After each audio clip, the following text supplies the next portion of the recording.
Hi, ma'am. My name is Jocelyn Mamaril from Philippines. I am 35 years old. I have three kids. All of them are girls.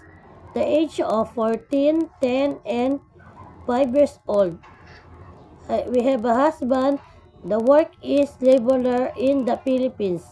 My work experience is promoter, brand ambassador, waitress, and service crew in supermarket.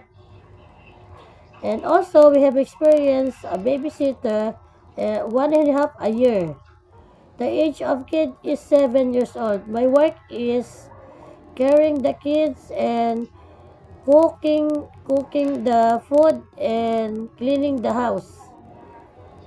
Um, I'm very happy to be a part of your family, ma'am, and also I want to work.